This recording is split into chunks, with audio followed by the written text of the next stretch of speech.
Unimed Vale dos Sinos. Cuidar de você. Esse é o plano. Apresenta...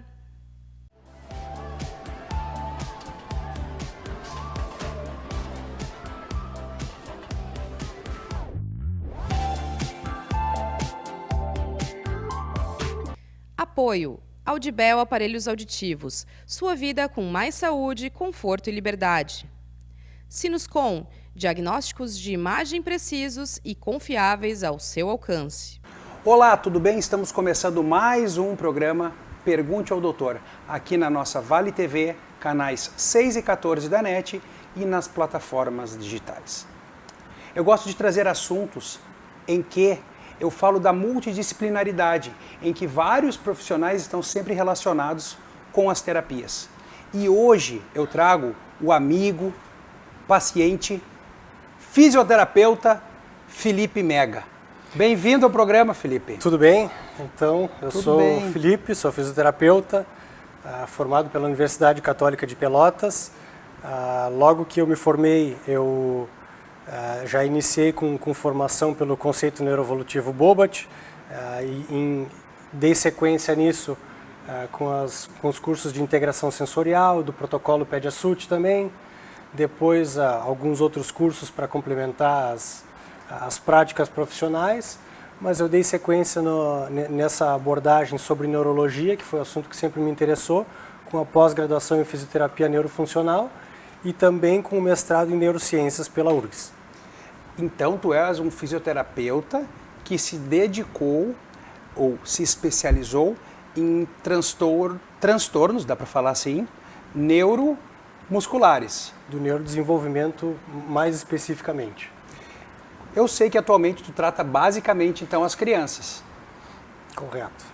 E no consultório, que existe uma equipe multidisciplinar ali, o que é que vem mais para ti? Então os encaminhamentos eles vêm, seja da parte da neuropediatra ou diretamente da pediatra, né, ou dos pediatras, e geralmente são situações onde há um atraso no desenvolvimento neuromotor, que vem em função ou de problemas durante a gestação ou de alguma síndrome que acaba acometendo, né, o sistema neurológico dessas crianças, alguma situação por um evento durante o parto ou no período perinatal. Então essas são as situações mais comuns de aparecerem, assim, crianças que acabam vindo por um atraso no desenvolvimento, que é o que mais especificamente o Bobat acaba atuando e tendo a participação dele para esse tipo de tratamento dentro da fisioterapia. Então eu vou te fazer uma pergunta específica, Felipe. O que é o conceito neuroevolutivo Bobat?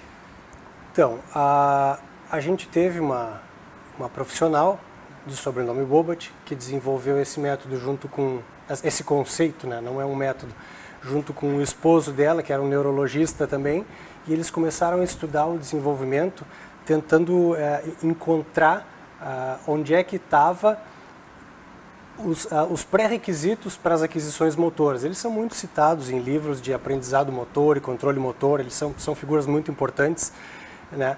E o que acontece é assim, ó, a gente foge daquela prerrogativa de que tem que prestar atenção nos marcos do desenvolvimento, no rolar, no sentar, no engatinhar.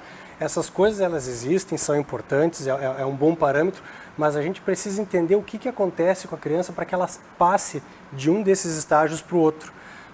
Então, existem reflexos que vão facilitar alguma movimentação, alguma estabilidade, e essa sequência de reflexos que acabam entrando e saindo do desenvolvimento da criança e vão proporcionando um padrão de movimento mais adequado, eles passam a ser voluntários com o tempo. Então, conforme, por exemplo, o tronco da criança assume, né, um tônus mais adequado, aquele movimento de tronco passa a ser voluntário e a criança controla, ao invés de manter só uma movimentação a partir do sistema reflexo. Entendi. Mas muitos anos trabalhou-se uma fisioterapia convencional, certo? E ainda se trabalha.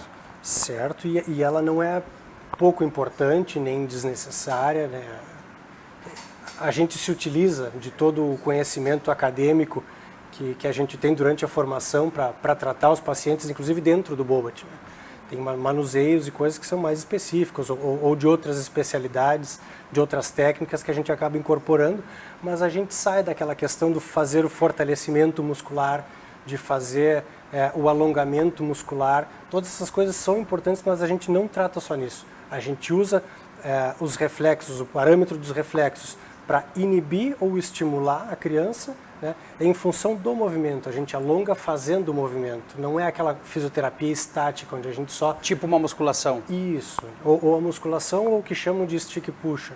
E claro que o educador físico ele pode estar muito bem empregado junto com as terapias, né? Sim, de crianças com problemas sempre neurológicos. Tem uma participação, até porque eles trabalham muito com a questão da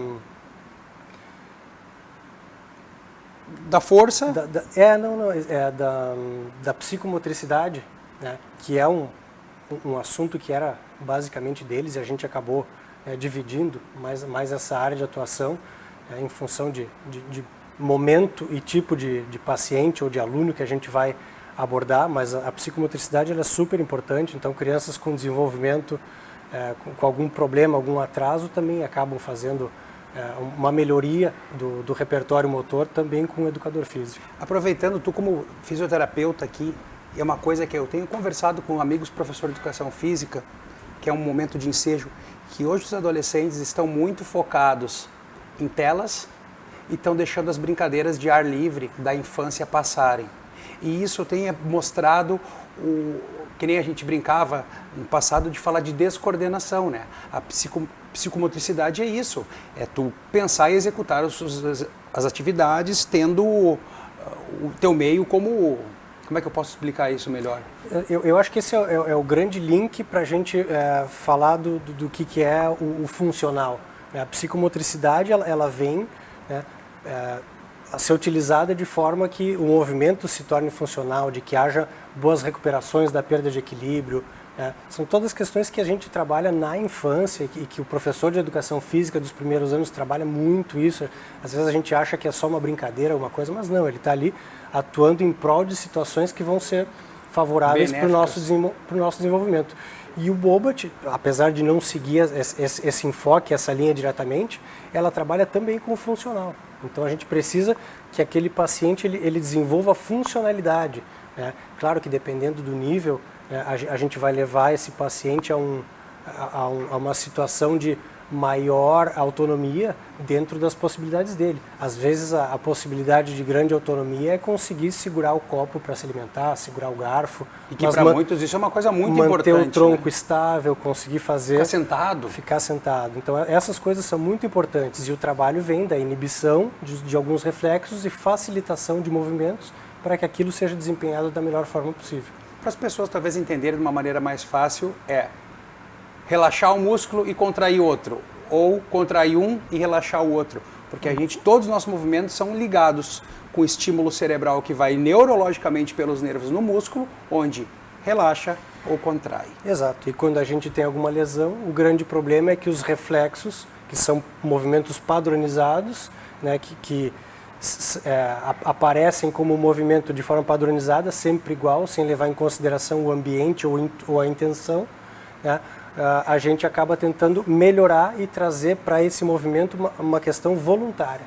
É um movimento intencional, uma qualidade para que ele possa segurar um copo com firmeza, junto com uma caminhada, segurar alguma coisa e não acabar se atrapalhando e não ter estabilidade para coordenar todo o conjunto.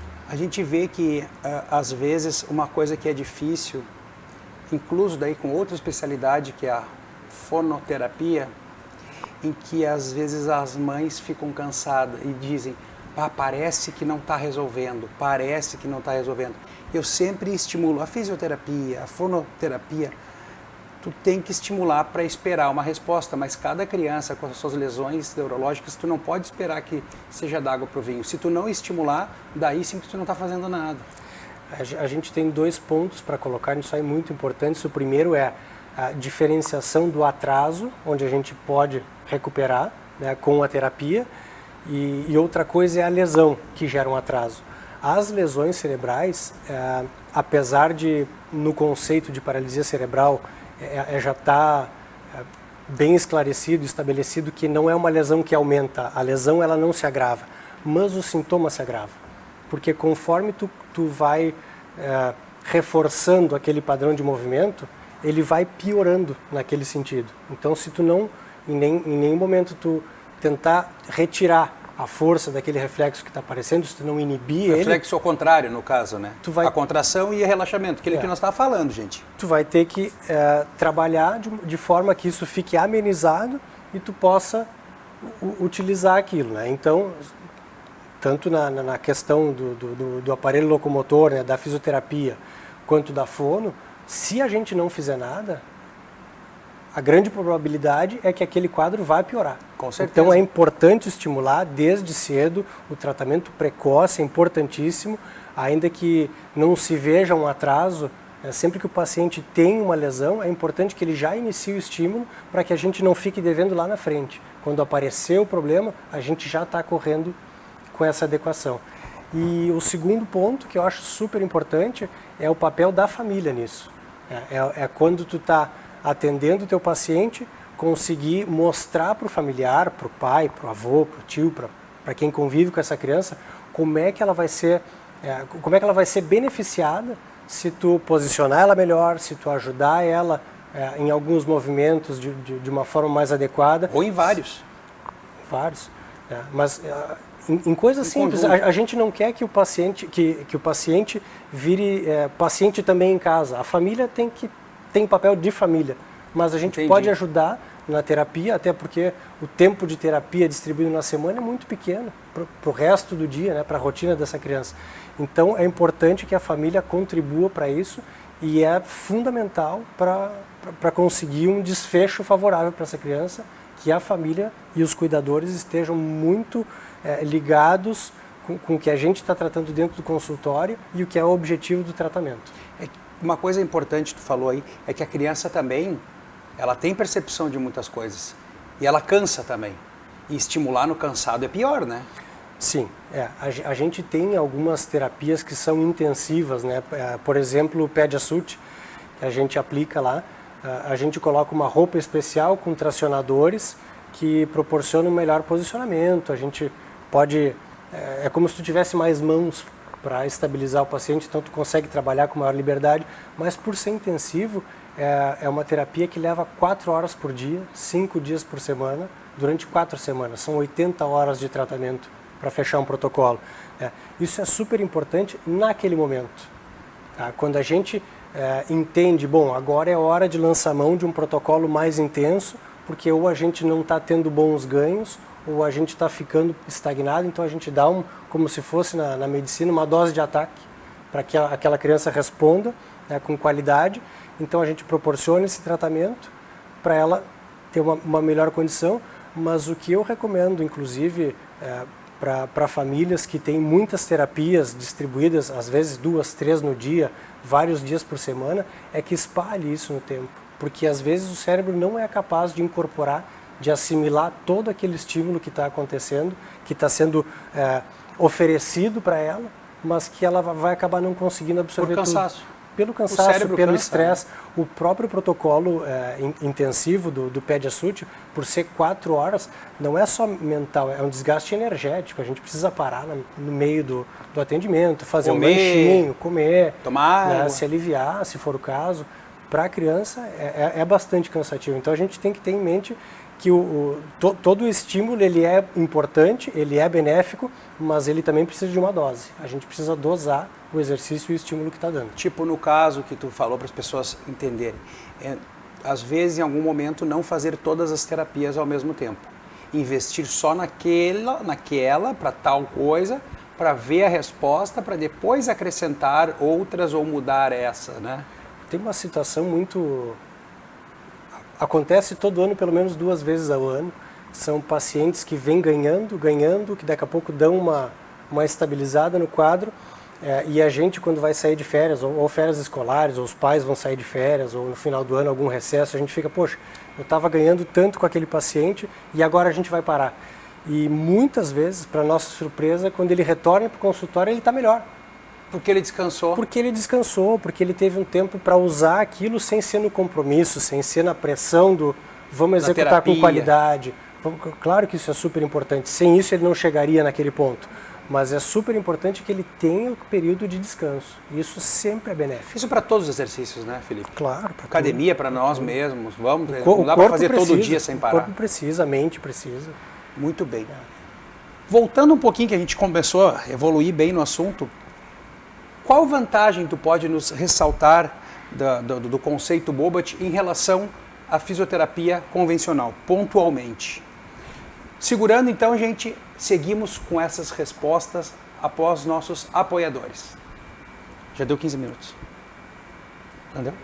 Viu que nós estamos na segunda pergunta ainda.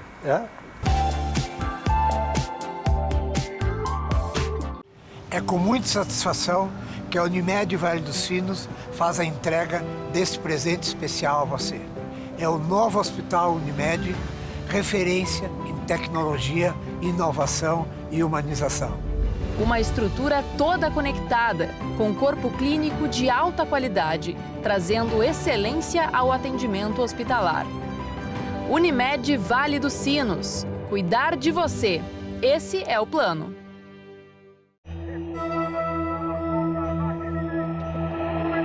E se eles me chamarem de velho?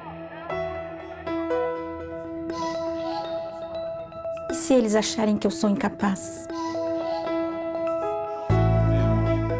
E se me olharem diferente? Não dê ouvidos ao preconceito. Usar aparelhos auditivos é cuidar da sua saúde. É cuidar de você. Audibel, ouvir bem é viver bem. A Sinoscom, pioneira em diagnóstico por imagem em Novo Hamburgo, está de volta. Com um espaço amplo, equipamentos modernos e processos organizados, a Sinoscom acredita que o cuidado com a saúde deve ser acessível a todos e, por isso, trabalha com dedicação, integridade e qualidade. Conheça a Sinoscom em Novo Hamburgo. Você vai se surpreender.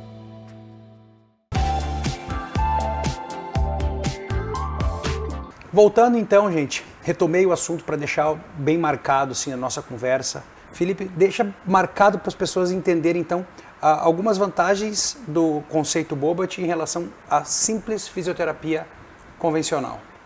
A palavra-chave para isso é funcionalidade. A gente trabalha com função.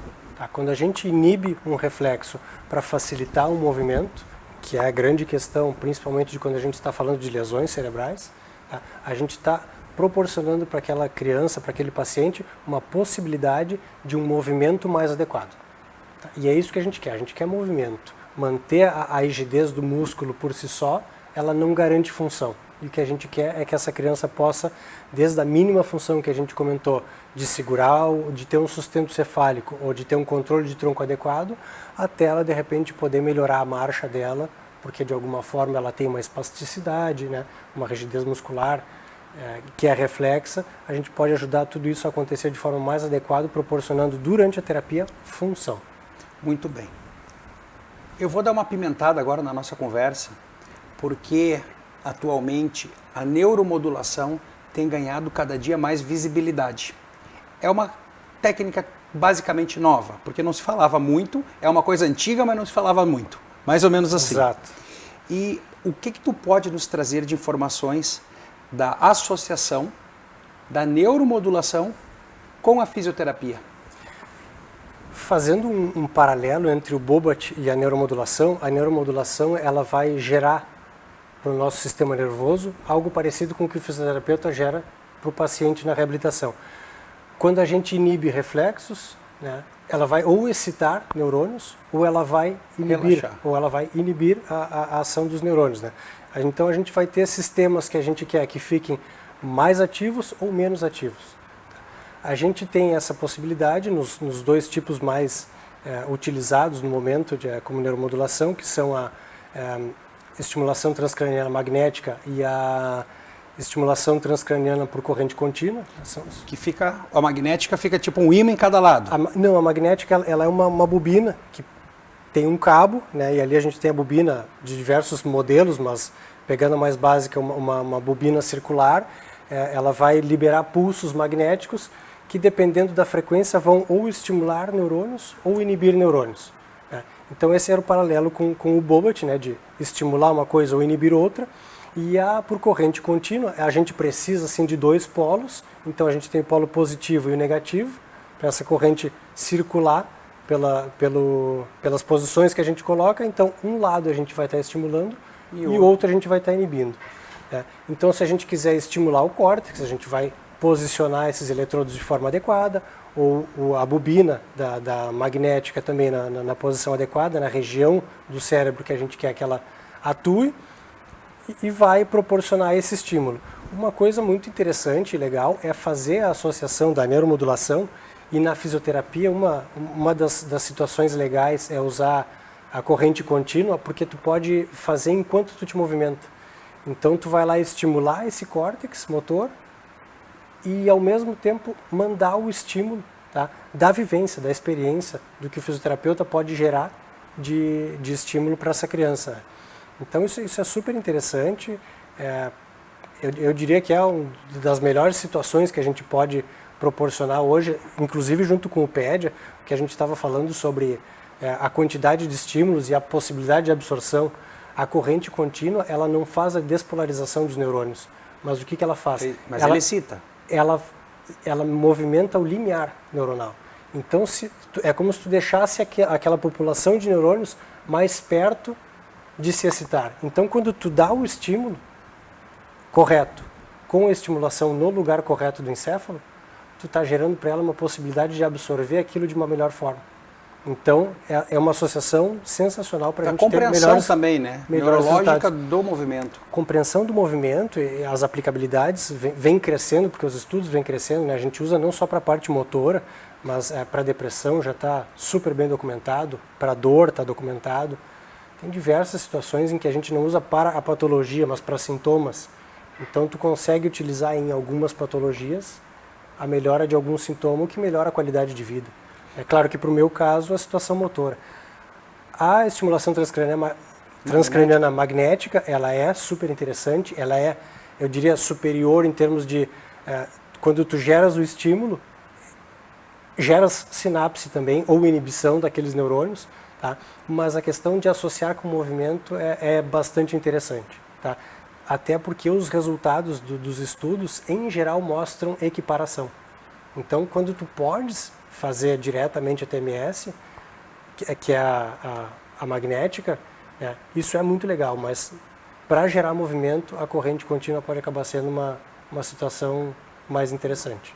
Mais produtiva, talvez, falando. Talvez. Eles têm usado a outra eletromagnética para várias outras patologias, né? Dor, depressão, várias outras coisas estão usando. É uma novidade antiga, né? Sobre essa modalidade eu até nem posso falar, porque eu não tenho tanto comentando conhecimento aqui no programa, porque eu tenho colegas que já estão usando nos seus consultórios e é uma novidade antiga que eu digo, porque isso não é uma coisa que inventaram hoje, é uma coisa muito antiga. Claro. Tem diversas modalidades e aparelhos novos e correntes novas que vêm sendo estudadas. E os estudos estão aparecendo aí para confirmar a efetividade ou eventualmente derrubar algumas outras que a gente acaba tendo menores estímulos. E falando de fisioterapia, então, e quando as pessoas que faz parte, não é corrente contínua, os eletrodos que estimulam o músculo? São diferentes correntes com diferentes funções para locais e objetivos diferentes. A gente tem alguns tipos de corrente que geram ganho de força e massa muscular. A gente tem correntes que são aplicadas só com o intuito de gerar uma analgesia, quando a gente acaba trabalhando com as comportas da dor. Isso é um conceito de neurologia que a gente engana o sistema nervoso para que a partir da medula essa informação não suba, porque a gente ocupa neurônios mais rápidos do que os neurônios que carregam informação de dor, que são mais lentos, né? Então isso tudo está super associado e cada corrente tem uma aplicabilidade mais adequada. Na fisioterapia a gente estuda bastante vários tipos de corrente, mas agora essas mais incluso novas... Incluso o ultrassom também, né? O ultrassom também é uma forma de gerar alguns bons efeitos. Então tá, eu não vou puxar esse assunto. A gente entrou no assunto antes, Felipe, sobre o PEDIA Suite. E que são protocolos. É mais ou menos para a pessoa entender o que é aquela palavra que ele falou, PediaSuite, o que é isso?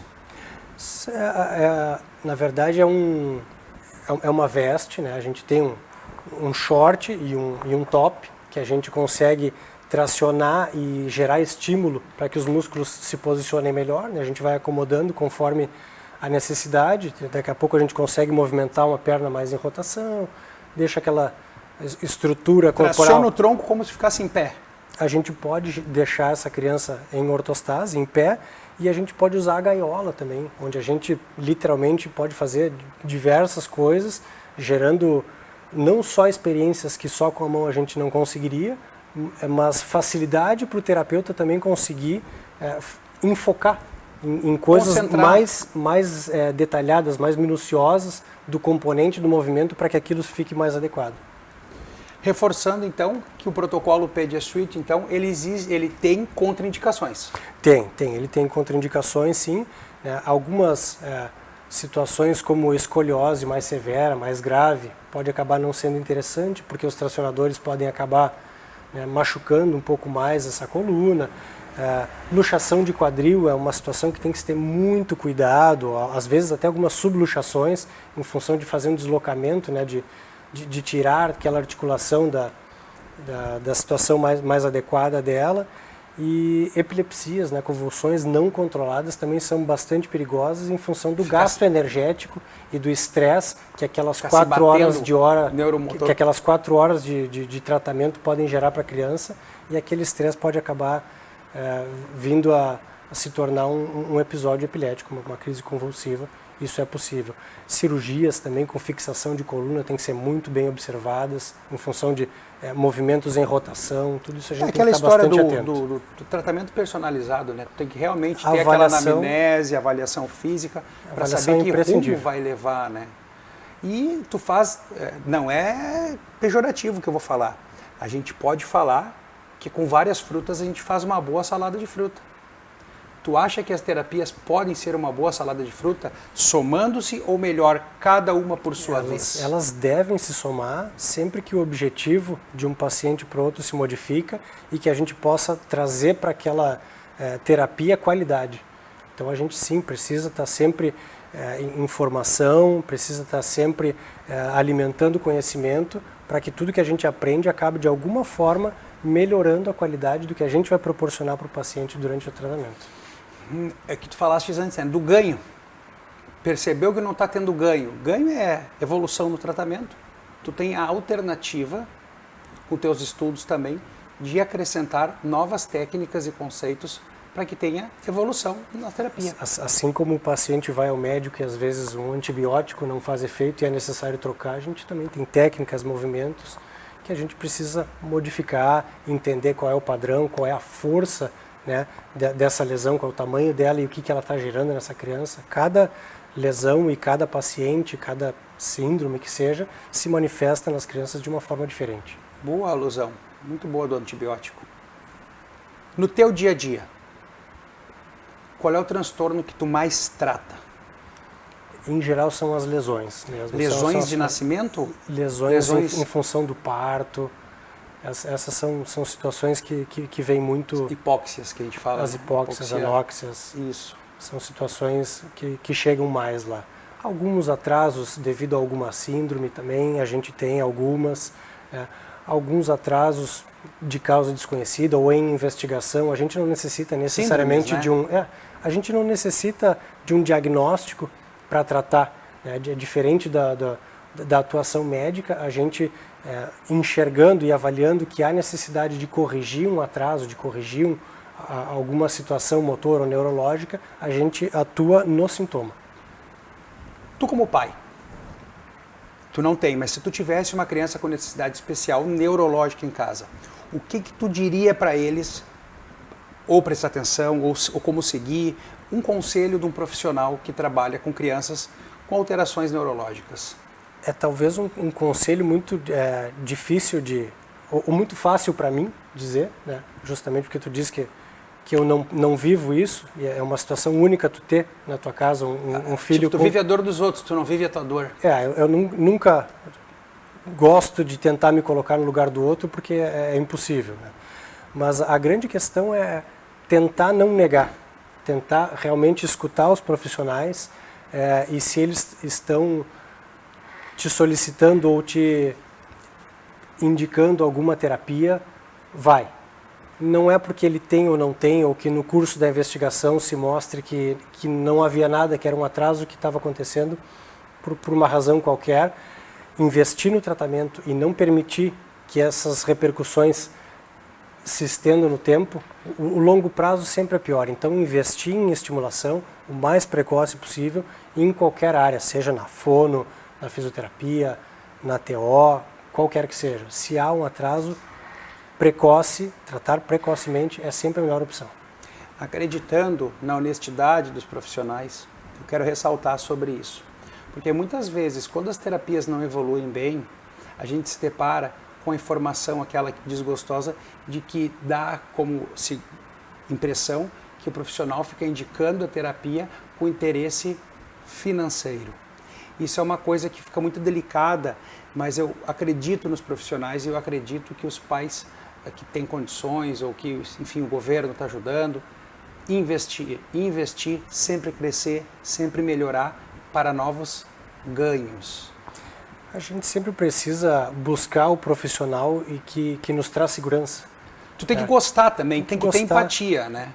Se tu não gostar de largada do cara, tu já vai passar, eu acho, inconscientemente o ranço pro filho e começamos ruim. A empatia ela tem que ser de duas vias. Ela tem que ser do profissional com o paciente e do paciente com o profissional. Eles precisam se enxergar como uma situação de estamos aqui em prol da criança. A gente não pode gerar uma situação de ego ou desconfiança. Quando isso aparece na mesa, vamos para uma segunda opinião, vamos para um profissional que a gente confie mais. Outra opinião, né? Eu sempre gosto de dizer outra opinião. A minha está aqui. Procura do outro, vê o que tu acha. É importante, a gente sempre vai ter, às vezes como médico acontece, acho que muito mais, de o paciente não gostar daquele diagnóstico e fica chateado com aquilo, às vezes parece que a verdade dói, né? Então às vezes ele precisa trocar e tá ok, troca, mas não deixa a criança de lado em função disso, não negar o que pode vir a estar acontecendo. Não deixa tuas dores, os teus anseios ou tuas preocupações em primeiro lugar, contigo mesmo tomarem conta do tratamento da criança. O que tem que estar no cerne da discussão é a criança e o tratamento dela. Então, levar ela para o tratamento e, bom, descobrimos que não era nada, ou descobrimos que era. Bom, que bom que já estamos tratando. Ou então, bom, fomos precavidos, a gente pode tirar agora, dar um passo atrás com isso aqui e deixar o curso se dar normalmente. Eu acho que é a melhor opção, a criança está no centro da discussão.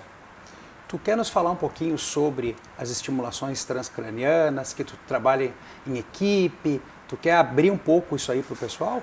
Na nossa clínica, né, a gente trabalha entre eu, fisioterapeuta, e a neuropediatra, que nós temos lá, a gente trabalha com diversas situações, vem tendo ótimos resultados, apesar de haver uma diferença de valores entre uma modalidade e outra, em geral não é uma questão de a gente escolher a mais cara ou a mais barata, e sim a mais adequada. Existe uma situação onde uma é mais adequada que a outra, onde os estudos mostram que aquela estimulação tem melhores respostas que a outra. No geral, a gente entende que são duas modalidades com resultados semelhantes, mas para algumas situações elas têm melhores indicação uma do que a outra. Muito importante sobre o tratamento em conjunto dessas crianças, né? A discussão sempre leva ao crescimento do entendimento. A avaliação, inclusive, dos pacientes que chegam lá exclusivamente para a neuromodulação são feitas entre eu e a neuropediatra. É feito tipo uma reunião antes? A gente senta junto todo com o mundo, paciente ou depois? O paciente, o familiar do paciente, a neuropediatra e eu. A gente senta todo mundo numa sala e a avaliação se dá com a anamnese, com as questões, para identificar tanto o quadro quanto possíveis contraindicações, e sempre deixar muito claro o que a gente pode ou não proporcionar. Cara a cara, com o paciente. Com o paciente. Então estou aqui agradecendo mais uma vez a paciência de vocês, a compreensão, o interesse de aprender com os assuntos que eu trago aqui no nosso programa. Agradecer de coração o fisioterapeuta amigo Felipe Mega pelo seu tempo, pelos seus esclarecimentos para vocês entenderem um pouquinho sobre as terapias que ele emprega nos pacientes que precisam. Felipe, tu pode deixar aí a câmera para ti, teu @, quem quiser te mandar perguntas. Eu atuo na Clínica Neuromais, onde a gente tem lá uma equipe, que temos pediatra, fisioterapeuta, neuropediatra, né? Eventualmente alguns profissionais acabam vindo trabalhar em parceria conosco. Eu queria agradecer a atenção de vocês e a oportunidade cedida pelo colega e amigo Rodrigo. Eu fico muito grato pela oportunidade. Mais uma vez, muito obrigado pela atenção de vocês. Lembrando que saúde não é brinquedo. Tchau, tchau. Unimed Vale dos Sinos, cuidar de você. Esse é o plano. Apresentou...